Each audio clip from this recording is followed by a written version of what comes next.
knows not how straight the gate and how punishment charged the scroll. I am the master of my fate.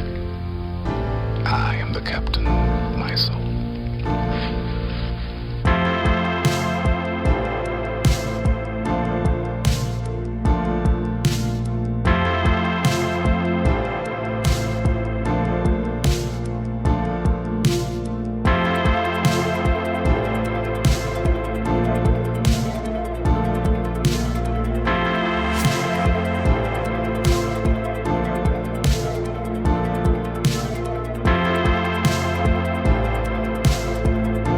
When he lost courage, when he felt like just giving up, just lie down and not get up again, he would recite it, and it would give him what he needed to keep going.